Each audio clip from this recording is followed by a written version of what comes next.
25 సినిమాలు డైరెక్షన్ చేసావంటే, అరే డైరెక్షన్ చేయడం అంటే బజ్జీలు చేయడం కంటే ఈజీ అనమాట. బజ్జీలు చేయడం కష్టం కదా గురుగారు.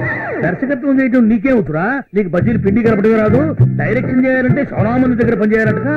ఏడా పని చేయలేదు కాబట్టి శాటిలైట్ సినిమా తీశాను గురుగారు. అరే పాపారావు, బజ్జీ బోండా అని కేకేసి అమ్ముకోవడమే నీకు చేత కాదే. బజ్జీ అనమంటే బజ్జీ అంటావు, బోండా అనమంటే ఓండా అంటావు. నువ్వు పెట్టాలి సినిమా తీసావురా. నా నచ్చే నాకు కలిసి వచ్చింది గురుగారు.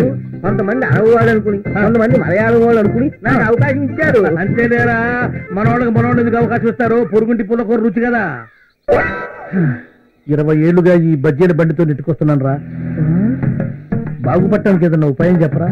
కందులు ఒడ్లు బాగా పండే మంచి పల్లెటూరు చూసుకోండి. అక్కడ నాటక సమాజంతో లింకు పెట్టుకోండి. మీరు పెద్ద దర్శకులని బిల్డప్ ఇవ్వండి చాలు. అరే పాపారావు, గారి తినరా, నువ్వు వచ్చి చాలా కాలం అయింది.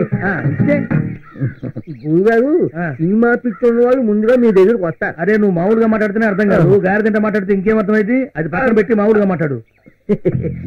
ముందుగా సినిమా పిచ్చున్న వాళ్ళు అందరి దగ్గర డబ్బులు వసూలు చేసి మీరు డైరెక్ట్ చేసి ఒక శాటిలైట్ సినిమా తీయండి. సినిమా ఒక్కింటికి కనీసం 2 లక్షలు తక్కువ కాకుండా మిగులుతాయి. 2 లక్షలా? అరే వర్కౌట్ అవుద్దా? సినిమా పిచ్చి లేని వాడు ఎవరుంటాడు గురువు గారు? వాళ్ళందరి బలహీనతల్ని మీరు సొమ్ములు చేసుకోవడమే. అరే పాపారావు, ఇట్లా తీసిన సినిమాలు ఆడతాయి అంటమా? ఆడితే నీ చెప్పు తీసుకుని కొట్టు. మీ ఇంట్లో వాళ్ళు చూడమను. మా నుమ్మే అయిపోతే అప్పుడు అడుగు. కానీ నీ డబ్బులు నీకు వస్తాయి. ఏమోరా, నువ్వు చూస్తుంటే బాగానే ఉంది కానీ నాకు భయంగా ఉందిరా. నోటి దగ్గర కూడిపోద్దేమో. డేర్ చేస్తేనే ఫలితం. నీకున్న తెలివితేటకి ఇదే కరెక్ట్. కావాలంటే నా కారు కాసుకుంటూ నీకు కొంతకాలం ఇస్తాను. ప్రొసీడ్ అయిపోండి. అమ్మో, మరి నా బజ్జీ వ్యాపారం? అబ్బా, ఇంకేం బజ్జీలు బండి గురువు గారు. 2-3 నెలల్లో మీరు కోటీతో అయిపోతారు. అంతేనటావా? ఆ దోగారావు, సత్తిపండు ఇట్లాంటి సినిమాల మీద ఎంత సంపాదించారో మీకు తెలుసా? దోగారావు, సత్తిపండు వాళ్ళు ఎవరురా? వాళ్ళు శాటిలైట్ సినిమాలకి దర్శక నిర్మాతలు. అబ్బా, మీరేం ఆలోచించకండి. రేపే మంచి రోజు. మీరు ఫైనాన్స్ వేట బయలుదేరండి.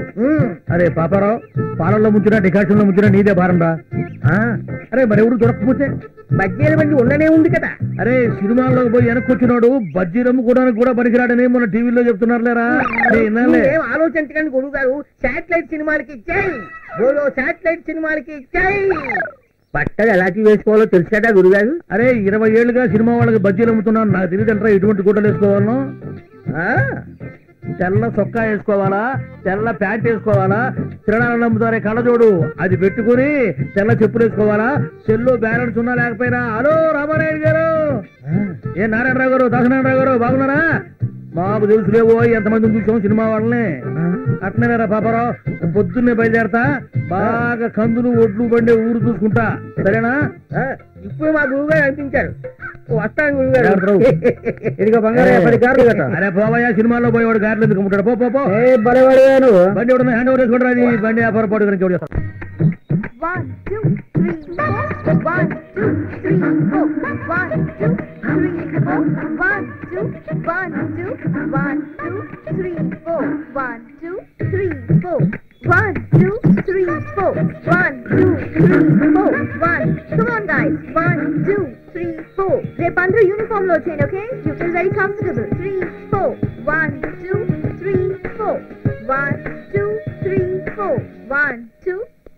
హే పాప, నడుంపై నుంచి డిస్కో డాన్స్, కింది నుంచి పైదాకా ర్యాప్ డాన్స్. దీన్నేమంటారే? నీకు అర్థం కాదన్నా. పాప దగ్గర బుద్ధిగా నేర్చుకోవాలా? ప్లీజ్ పాప, నా నడుపు కూడా నీ నడుపు లాగా సగా చేయవా? ప్లీజ్ పాప, నేర్పించవా ప్లీజ్. ఏం ఫిగర్ అన్నా? అరే అరేబియన్ గుర్రంలా ఉందిరా. కావాలన్నా? అది నాది, నాకే కావాలి. తుపాకి అన్న, మాకే మనోదన్నా. నమస్తే లక్కీ ఫెలోస్ బతికిపోయారు. Hi, good morning. అమృతం తాగి మురికి నీళ్లతో నోరు కడుక్కున్నట్టు ఇలాంటి బేవర్స్ కాలకు బుక్ అయ్యావంటే? అంకుల్, మా అమ్మకి సొంత తమ్ముడు అయితే నువ్వు ఇలా మాట్లాడేవాడివా? వాడైతే అమ్మలా చూసుకుంటాడు, నేనైతే బొమ్మలా చూసుకుంటా. నువ్వొక రోజు మా నాన్నని మోసం చేసి నీ చెల్లిని నాకు చవికి తల్లిగా తీసుకొచ్చావు. మా ఆస్తులన్నీ నీ గుడ్డకే పెట్టుకున్నావు. I don't trust you and I don't like you at all. నువ్వు అనుకున్నది ఈ జన్మకు జరగదు, గుర్తుంచుకో. గుర్తు పెట్టుకోవాల్సింది ఇంకోటి ఉంది. ఇంత అందగత్తది నిన్ను వదలను. నీ అందంతో కోట్లు సంపాదిస్తాను. నీ ఆశ ఎప్పటికీ నెరవేరు తెలుసుకో. నా ఆశ నెరవేరుతుంది. నువ్వు నన్నేమీ చేయలేవు. నన్ను నేను ఎలా కాపాడుకోవాలో నాకు తెలుసు. ఏయ్, ఉపన్యాసాలు చాలించు. నువ్వు ఆర్టిస్ట్ అన్నాగా, లేదా నా మూడో